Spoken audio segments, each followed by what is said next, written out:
بسم اللہ الرحمن الرحیم۔ السلام علیکم، کیسے ہیں آپ سب لوگ؟ جیسا کہ آپ جانتے ہیں کہ ہمارا عشق آتش جو ہے وہ کمپلیٹ ہو چکا ہے، اور آج میں اپنا ایک اور ناول اسٹارٹ کرنے جا رہی ہوں جس کا نام ہے کوئین آف ہیپینس، اور اس کو لکھا ہے دی سیکریٹ کلر نے۔ تو بہت ریکویسٹ تھی اس کی بھی، تو آئیے اسٹارٹ کرتے ہیں اپنا آج کا نیو ناول۔ انتصاب۔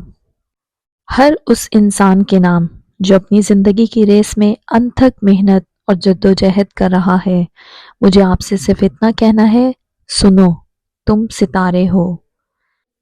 کچھ اس ناول کے بارے میں۔ بسم اللہ الرحمن الرحیم۔ سب سے پہلے اس رب کا شکر جس نے مجھے اتنی ہمت دی کہ میں اپنی زندگی کا پہلا لکھا جانے والا ناول 5 سالوں بعد قارئین تک پہنچانے میں کامیاب رہی۔ اس کے بعد ان سب لوگوں کا شکریہ جو میرے ساتھ کھڑے رہے، خاص طور پر میری چھوٹی بہن سعدیہ۔ سب سے آخر میں ان سب قارئین کا شکریہ جو اسے پڑھنے کے لیے وقت نکالیں گے اور میری حوصلہ افزائی کے لیے مجھے اپنی آراء سے آگاہ کریں گے۔ کوئین آف ہیپینس لکھنے کا مقصد اردو ادب کے شاہکار ناولوں میں اضافہ کرنے کا نہیں تھا، اور نہ ہی کسی دوسرے رائٹر کے کام کو اپنے کام میں ڈالنے کا تھا۔ میں نے بہت سے ملکی اور غیر ملکی رائٹرز کو پڑھنے کے بعد سوچا کہ اس ناول کو ایسے چلنا چاہیے، اور پھر میں نے اسے ایسے ہی چلایا۔ لکھنے کے لیے پڑھنا ضروری ہوتا ہے، اور میں نے بہت پڑھنے کے بعد اپنا خود کا آسان اور دوستانہ اسٹائل اپنایا، کیونکہ میرا ماننا ہے چیزوں کو جتنا آسان بنایا جائے گا اتنا سمجھنے میں اور آگے سکھانے میں آسانی رہے گی۔ امید ہے قارئین اسے پسند کریں گے۔ ناول پڑھنے کے دوران بہت سی باتیں آپ کو غیر حقیقی اور بے معنی لگیں گی، لیکن انہیں غیر حقیقی اور بے معنی باتوں میں زندگی پوشیدہ ہے۔ یہی ہماری زندگی کے چھوٹے چھوٹے لمحات ہوتے ہیں جو ابدی خوشیاں دیتے ہیں۔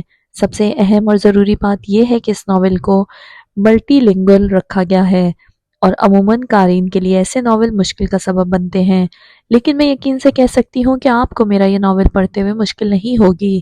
آخر میں صرف اتنا کہنا چاہوں گی کہ آپ اس ناول کو پسند کریں یا نہ کریں، اس سے کچھ سیکھیں ضرور، اور اگر آپ نے اس سے کچھ سیکھ لیا تو میں آپ کی بے حد مشکور رہوں گی، اور میرے دن رات کی محنت کا حق ادا ہو جائے گا۔ الحمدللہ الحمدللہ، میں نے اس پروجیکٹ کو مکمل کر لیا اور مجھے بہت خوشی ہے۔ مجھے اپنی دعاؤں میں ضرور یاد رکھیے گا اور اپنی قیمتی رائے دینا مت بھولیے گا۔ اللہ نگہبان۔ کرداروں کی عرض۔ میں کہانی کا وہ کردار ہوں جس کے اندر بہت خامیاں ہیں۔ بہت سی جگہوں پر شاید آپ مجھے پسند بھی نہیں کریں گے، لیکن کہانی چونکہ میری ہوگی اس لیے آپ کو مجھ سے لگاؤ بھی ہوگا۔ میں ایک پرفیکٹ کردار نہیں ہوں اور نہ پرفیکٹ بننا چاہتی ہوں۔ میری جانب سے میری کہانی سمجھنے کی کوشش کیجیے گا۔ میں صرف وہ ہوں جو حقیقت میں ہوں۔ اگر آپ مجھے میری خوبیوں خامیوں سمیت قبول کریں گے تو میرے کردار پر کی گئی محنت کا حق ادا ہو جائے گا۔ میں کہانی کا وہ کردار ہوں جو آپ کو بہت سادہ سا لگے گا، آپ بے وقوف بھی کہہ سکتے ہیں، لیکن کسی کو فرق نہیں پڑتا، اور آپ کبھی مجھے اسمارٹ نہیں سمجھیں گے کیونکہ میرا ہر اگلا قدم آپ کو معلوم ہوگا۔ مجھے یقین ہے آپ مجھ سے بہتر ذہانت رکھتے ہیں اور اسے قبول کرتے ہوئے زندگی میں آگے بڑھتے چلے جاتے ہیں۔ میں کہانی کا وہ کردار جو قربانی دینا جانتا اور مانتا ہوں۔ ہر کسی کی زندگی میں برے برتاؤ کی کوئی وجہ ہوتی ہے۔ اگر میں آپ کو خود سے محبت کرنے پر مجبور نہ کر سکا تو یاد ضرور رہ جاؤں گا۔ یہ میری کہانی ہے، آپ کو مجھ سے محبت کرنی پڑے گی۔ اگر آپ مجھے انسان سمجھ کے محبت دیں گے تو میری کمائی وصول ہو جائے گی۔ ہیلو ورلڈ، میں اس کہانی کا وہ کردار ہوں جو نہ محبت لینا چاہتا ہے اور نہ اسے نفرت کرنے والوں سے فرق پڑتا ہے۔ آپ مجھے خوبیوں خامیوں سمیت قبول کریں یا نہ کریں، میں ایسا کردار ہوں جس سے محبت ہو جائے گی، اور آپ کو ہر حال میں مجھے قبول کرنا پڑے گا کہ میرے بغیر یہ کہانی ادھوری ہے۔ یقین نہیں آتا؟ آزما کر دیکھ لیں۔ نہیں نہیں، میں ویلن نہیں ہوں۔ اب اگر زیادہ بتا دیا تو آپ سچ مچ میں مجھ سے ملنے کے خواہش مند ہونے لگیں گے۔ میں اس کہانی کا وہ کردار ہوں جس پر آپ کو ترس آئے گا، لیکن یقین کریں میں اپنی زندگی سے بہت خوش ہوں۔ اگر آپ ترس کھانے کے بجائے خود کو مجھ سے ریلیٹ کر سکیں تو مجھے اچھا لگے گا، کیونکہ میری کہانی اتنی مختصر پر اثر ہوگی کہ آپ کو لگے گا ایسے انسان حقیقی ہوتے ہیں، آپ کے ارد گرد ہوتے ہیں، یا شاید آپ خود ہوتے ہیں جو خود کو زندگی کی ریس میں خود ہی دھکیلتے ہوئے لاتے ہیں اور پھر آخر تک کھڑے رہتے ہیں۔ ہاں، یہ آپ ہیں جو مضبوط ہوتے ہیں اور جنہیں بے ساکھیوں کی ضرورت نہیں ہوتی۔ عرض مصنفہ: یہ ہیں وہ خوبصورت کردار جن کو تکمیل تک پہنچانے میں مجھے 5 سال لگ گئے۔ ان کرداروں کی اصل کہانی تو آپ ناول پڑھنے کے بعد ہی جان پائیں گے۔ اگر کہیں لگے کہ کسی کردار کے ساتھ ناانصافی کی گئی ہے تو اس کردار کو کئی مرتبہ مختلف پہلوؤں سے سمجھیے گا۔ اگر آپ میرے ریڈر ہیں تو مجھے یقین ہے کہ آپ بہت سی باتیں میرے بغیر لکھے سمجھ جاتے ہیں، کیونکہ میرے ریڈرز ماشاءاللہ سے محنتی اور ذہین ہیں۔ اگر کہیں بھی زیادہ مسئلہ لگے یا آپ اختلاف رائے رکھتے ہوں تو مجھے ضرور مطلع کریں۔ آپ کی رائے کی قدر کرنا مجھ پر فرض ہے۔ زیادہ تنگ نہ کرتے ہوئے آپ کو کوئن آف ہیپینس کی دنیا میں خوش آمدید کہتی ہوں۔ اللہ آپ کا سفر خوشگوار بنائے، آمین۔ باب number 1، owner Umang the human. دور افتادہ شہر میں اجنبی، جب میں جوان تھا اور خوب روح تھا، گلاب کا پھول میرے گھر ہوا کرتا تھا اور چشمے میں میرے لیے سمندر تھے۔ گلاب کا پھول ایک زخم بن گیا، چشمے پیاس میں تبدیل ہو گئے۔ کیا تم بہت بدل گئے ہو؟ نہیں، اتنا نہیں۔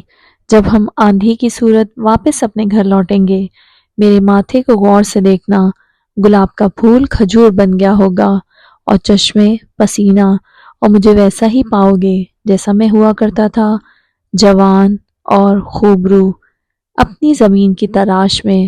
محمود درویش۔ اٹھ بھی جا یار، جب سے واپس آئے ہو کمرے میں نحوست پھیلائی ہوئی ہے۔ ہم نے تو سنا تھا جناب فجر کے ساتھ ہی جاگتے ہیں۔ وہ جلدی جلدی اپنے ہاتھ چلاتے ہوئے اپنے بھائی کو سنا بھی رہا تھا، جو دوپہر کے وقت بھی سو رہا تھا اور بستر چھوڑنے کے موڈ میں بالکل بھی نہیں تھا۔ اے سی وہ بند کر چکا تھا اور اب کمرے میں پھیلے اپنے کاغذات سمیٹ رہا تھا۔ تھوڑی دیر صبر کرو، کیوں اتنی افراتفری مچائی ہوئی ہے؟ وہ بھی اٹھنے کے موڈ میں نہیں لگتا تھا، سو لیٹے لیٹے سوال داغا۔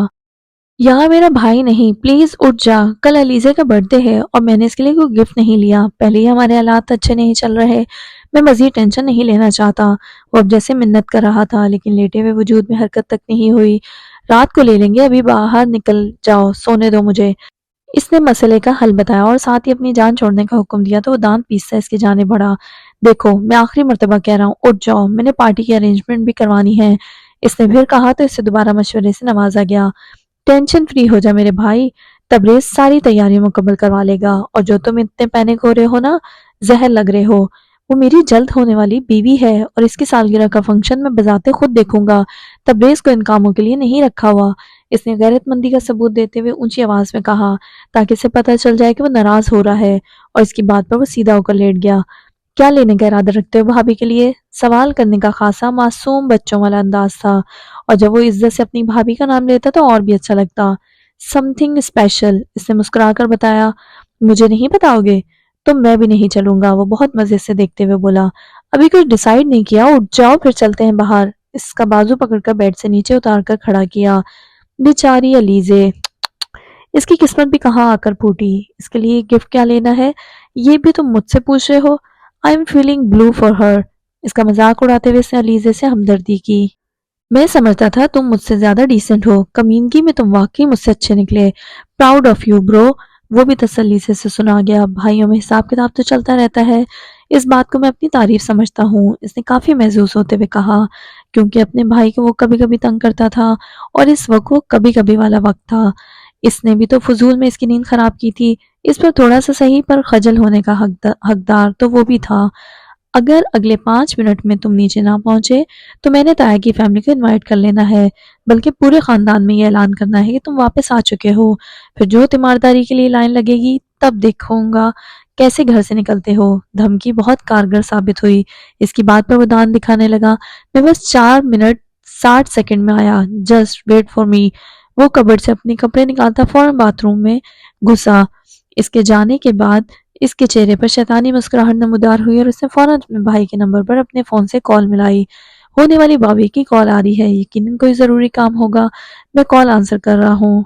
ہونے والی بھابھی سے روحان کی ہمیشہ ایک ہی لڑکی مراد ہوتی تھی جو اسے کال نہیں کرتی تھی۔ باتھ روم کے اندر سے ایک گالی اسے دی گئی تھی اور روحان حقیقت میں کسی سے گفتگو میں مشغول ہو گیا تھا، اور نتیجتاً وہ 4 منٹ 30 سیکنڈ بعد اس کے سامنے کھڑا اسے گھور رہا تھا اور فون اس سے جھپٹنے والے انداز میں واپس لیا، لیکن کسی کی کال نہ دیکھ کر دکھ بھی ہوا۔ خیر وہ کیوں اسے کال کرتی؟ مجھے یقین نہیں آتا تم میرے بھائی ہو، تعصب سے کہہ کر اس نے سر جھٹکا۔ واپسی پر ہم ڈی این اے ٹیسٹ بھی کروا لیں گے، روحان نے اسے چھیڑا۔ شیشے کی طرف رخ موڑ کر وہ بھی ہلکا سا مسکرایا تھا۔ وہ صرف اسے باہر جلدی آنے کی یاد دلا رہا تھا۔ وہ کار کے بونٹ پر بیٹھا ایک تصویر ہاتھ میں لیے افسردگی سے اسے دیکھ رہا تھا۔ اس تصویر میں 6 افراد تھے، پر وہ درمیان والے 2 کو بہت محبت سے دیکھ رہا تھا کیونکہ وہ ساتھ کھڑے اچھے لگ رہے تھے۔ دریا بالکل خاموش نظر آتا تھا، جیسے ہر سو اداسی اور مایوسی چھائی ہوئی ہو۔ وہ شادی کے لیے راضی نہیں تھا، پر اسے واپس آنا پڑا تھا کیونکہ وہ 30 سال کا ہونے لگا تھا اور خود کی سزا اپنے بھائی کو نہیں دینا چاہتا تھا۔ اس لیے وہ اس کی شادی کے لیے آ گیا۔ اسے ہر حال میں روحان کی شادی کروانی تھی، جو ضد لگائے بیٹھا تھا کہ اس کی اور اپنی شادی اکٹھے کرے گا ورنہ بوڑھا ہو جائے گا۔ رات دھیرے دھیرے سے رکھتی چلی جا رہی تھی اور وہ ہنوز اسی پوزیشن میں بیٹھا تصویر کو دیکھے جا رہا تھا۔ وہ کچھ خفا تھا خود سے اور کچھ ناراض تھا اس سے۔ وہ کچھ اداس سا تھا اپنی قسمت پر اور کچھ شکوہ گناہ تھا اس کی بے یقینی پر۔ کیا وہ ابھی تک گھر واپس نہیں آیا؟ روحان کی تشویش بڑھنے لگی، اس لیے کبھی فکر مندی سے ماں کو دیکھتا اور کبھی بہن کو۔ ظاہر ہے وہ اس کا غصہ وہاں نکال سکتا تھا۔ کہا بھی تھا گھر سے زیادہ دیر مت باہر رہنا۔ علیزے کی برتھ ڈے پارٹی اچھی رہی تھی، وہ وہاں موجود تھا پر جلدی آ گیا تھا۔ مجھے کال کر کے ہی بتا دیا ہوتا آپ لوگوں نے، وہ ناراض لگ رہا تھا۔ بھائی ہمیں لگا آپ لوگ اکٹھے گئے ہوں گے تو اکٹھے ہی آئیں گے، مناہل نے صفائی پیش کی۔ فکر تو اسے بھی ہو رہی تھی، لیکن اس کا بھائی چھوٹا بچہ تو نہیں تھا جس کے لیے اس قدر فکر مند ہو رہے تھے۔ اسے معلوم تھا کہ وہ جہاں بھی ہوگا ٹھیک ہی ہوگا۔ جانتی تو ہو اسے، عام انسانوں جیسا رویہ رکھنا اس کی شان کے خلاف ہے۔ اسے فون نکالا تاکہ اسے کال کر سکے۔ میرا بیٹا سب سے خاص ہے، وہ عام انسان نہیں ہے۔ حدیقہ بیگم نے بڑے مان سے اپنے لاڈلے بیٹے کی طرف داری کی۔ جی ہم تو ستیلے ہیں نا، آپ کا بیٹا خاص ہے اور اس گھر کا لینڈ لارڈ بھی ہے، جو کسی کو بتانا پسند نہیں کرتا کہ وہ کہاں جا رہا ہے، اس نے تنک کر جواب دیا۔ باقی باتیں بعد میں کر لینا، پہلے اسے کال لگاؤ اور پوچھو کہاں ہے آدھی رات کو۔ انہوں نے روحان کی بات کو انسنا کیا۔ جائے میں نہیں کر رہا کوئی کال وال، حالانکہ وہ کال کرنے ہی والا تھا۔ روحان، حدیقہ نے اسے گھوری سے نوازا تو گردن ہلاتا کال کرنے لگا۔ ابھی اسے فون کان سے لگایا ہی تھا کہ وہ داخلی دروازے سے سفید شرٹ پر کالی جیکٹ کی جیبوں میں ہاتھ ڈالے کلین شیو کیے بے نیازی سے چلتا ہوا اندر آ رہا تھا۔ وہ روحان کا جڑواں بھائی تھا، لیکن دیکھنے میں اس سے چھوٹا لگتا تھا۔ اس کو دیکھ کر وہ تینوں خاموش ہو گئے۔ کیا ہوا؟ آپ لوگ پریشان نظر آ رہے ہیں۔ آپ ابھی تک سوئی کیوں نہیں موم؟ اور چھوٹی ایسے کیا دیکھ رہی ہو؟ وہ ایک جملے میں کئی سوال پوچھ رہا تھا۔ روحان غصے سے اٹھ کر استقایا آیا اور اس پر تھپڑوں اور گھونسوں کی بوچھاڑ کر دی، اور وہ بھی ہکا بکا سا خود کو بچانے کے لیے بھاگتا رہا کہ اچانک اسے کیا ہوا ہے۔ وہ اس سے بچنے کے لیے بھاگتا رہا کہ اس عمر میں مار کھانا اچھی بات نہیں ہے۔ جب کچھ دیر بعد دونوں کے درمیان یہ گرما گرمی رکی تو اس نے بھولی ہوئی سانسوں سے کہا، مناہل بندہ اشارہ کر دیتا ہے کہ بھائی آپ خطرے میں ہو۔ اس نے شکل کو قدرے معصوم بناتے ہوئے کہا۔ مجھے سمجھ میں نہیں آئی آخر یہ اتنا خونخوار کیوں ہو گیا ہے؟ کمر سہلاتے ہوئے وہ ماں کے پاس جا کر بیٹھ گیا اور ہمدردی لینے والے انداز میں کہا، پوچھے اس سے کہ یہ پارٹی چھوڑ کر کہاں گیا تھا۔ روحان چاہتا تھا کہ اس کی اچھی بھلی کلاس لگوائے، لیکن ساتھ یہ بھی جانتا تھا کہ ماں اپنے لاڈلے بیٹے کی ہی حمایت کریں گی۔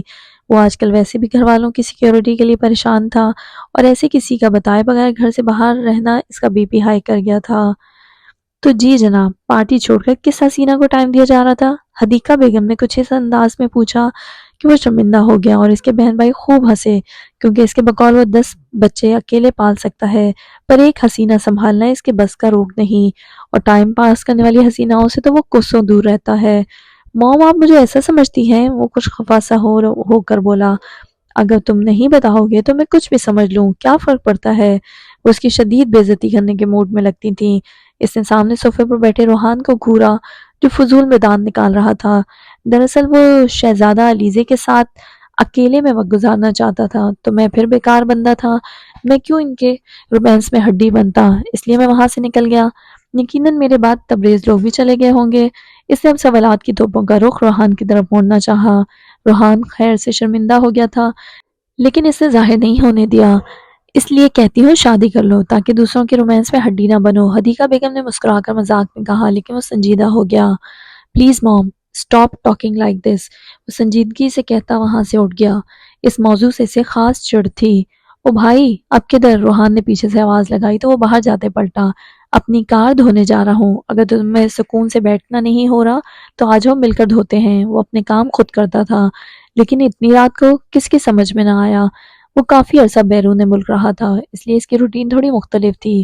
مجھے یقین نہیں آتا کہ تم میرے بھائی ہو، روحان نے تعصب سے سر جھٹکا، کیونکہ اس بھائی کا ہر کام ہی نرالا تھا۔ ڈی این اے ٹیسٹ کروانا یاد ہی نہیں رہا، وہ بے نیازی سے کہتا باہر چلا گیا۔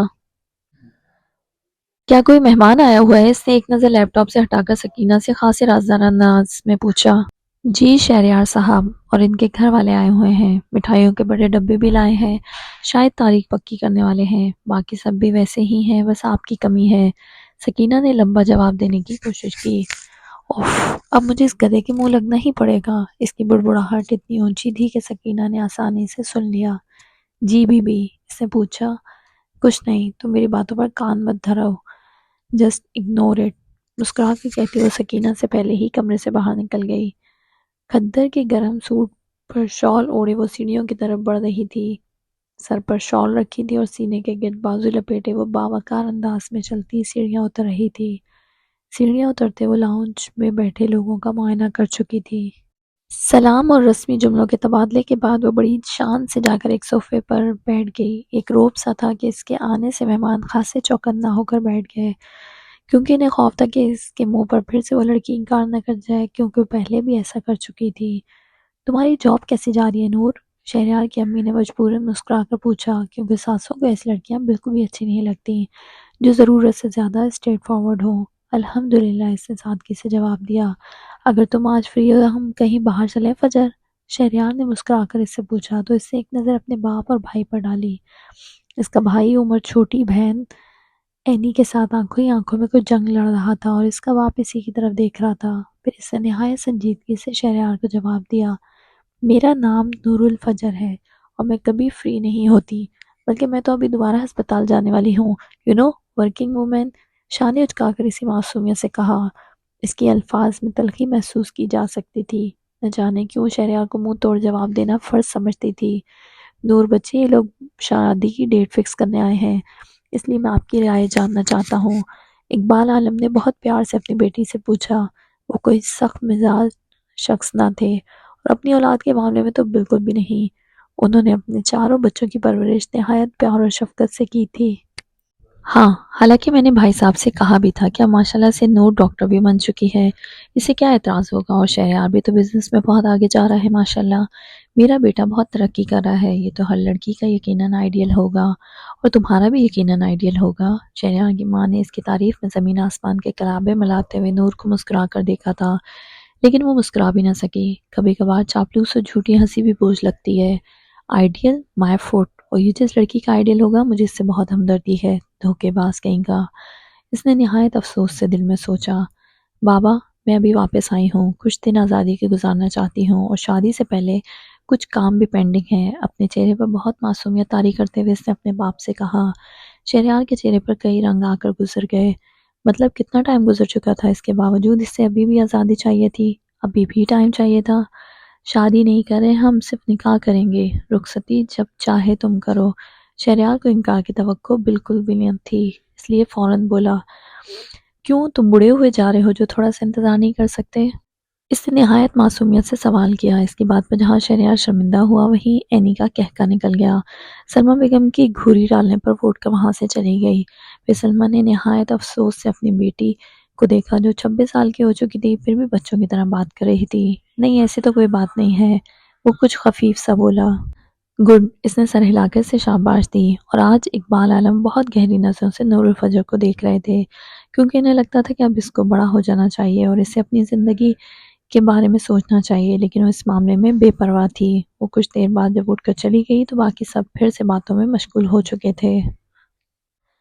تمہیں پتہ ہے تمہارے جانے کے بعد شہریار کا منہ دیکھنے والا ہو گیا تھا، یوں جیسے ادھر بیٹھے بیٹھے رو دے گا۔ عمر نے بہت مزے لیتے ہوئے اپنی بہن کو بتایا۔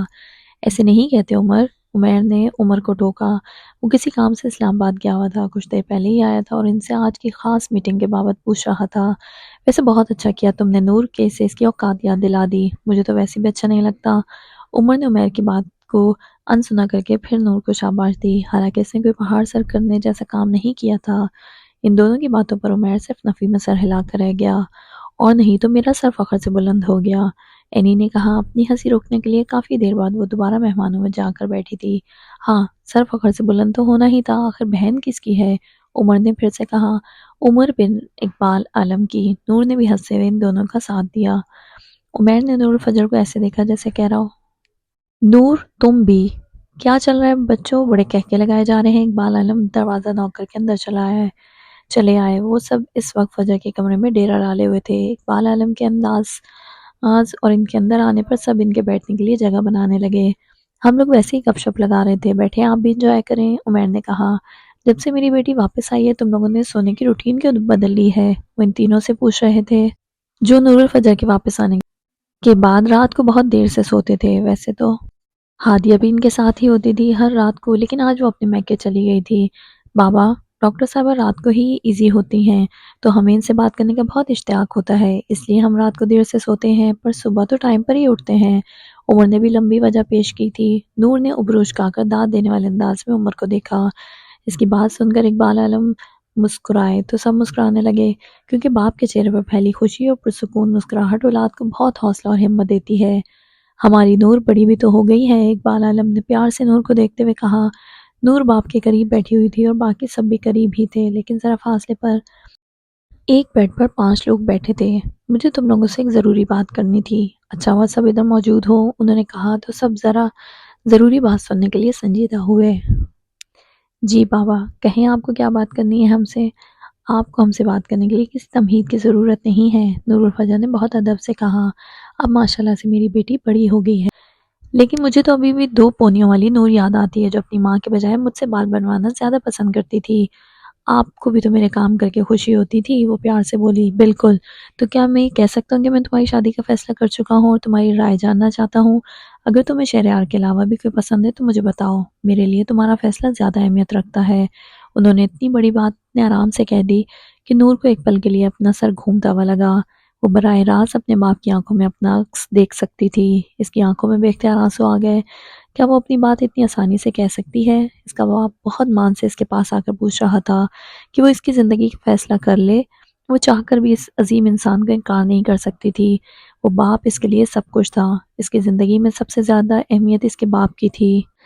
اس باپ کے لیے وہ اپنا ہر رشتہ چھوڑ سکتی تھی، کیونکہ اس کے باپ کو سب سے زیادہ پریشانی بھی اسی کی وجہ سے اٹھانی پڑی تھی اور وہ یہ بات بخوبی جانتی تھی۔ مجھے کوئی لڑکا پسند نہیں ہے بابا، میں آپ کے ہر فیصلے پر راضی ہوں۔ اس نے ضبط سے مسکرا کر دیکھا۔ عمر نے شوق سے اسے دیکھا، لیکن وہ تو سنجیدگی سے اپنا جواب سنا چکی تھی۔ اقبال عالم نے بھی غور سے اس کے چہرے کے اتار چڑھاؤ جانچنے چاہے، لیکن سنجیدگی کے علاوہ کچھ بھی نہ جانچ پائے۔ نور الفجر اتنی اچھی مسلمان نہیں تھی کہ اسے اپنی 26 سالہ زندگی میں کوئی پسند نہ آیا ہو۔ پھر وہ باپ کے گلے لگ کر رونا شروع ہو گئی۔ وہ 1 مہینے پہلے واپس آئی تھی اور یہ دوسری مرتبہ روئی تھی۔ ایک مرتبہ جب وہ واپس آ کر ان سے ملی تھی اور ایک مرتبہ جب آپ کو زندگی کے ہر فیصلے کا حق دے رہی تھی۔ اس کی نظروں میں، اس کے تصور میں، اس کے خیالات میں اس وقت صرف ایک ہی شخص کا چہرہ آیا تھا اور وہ محمد ایان سکندر کا چہرہ تھا۔ وہ شخص جس سے وہ بہت متاثر تھی، وہ شخص جو اسے اپنی عادت ڈال کر جا چکا تھا اور وہ انجانے میں اس شخص سے محبت کر بیٹھی تھی۔ اب ہر حالت میں بھولنا تھا۔ ہاں وہ سب بھول جائے گی۔ وہ روتے ہوئے اپنے کمرے سے باہر نکل گئی۔ اچانک کمرے میں گھٹن سی ہونے لگی تھی۔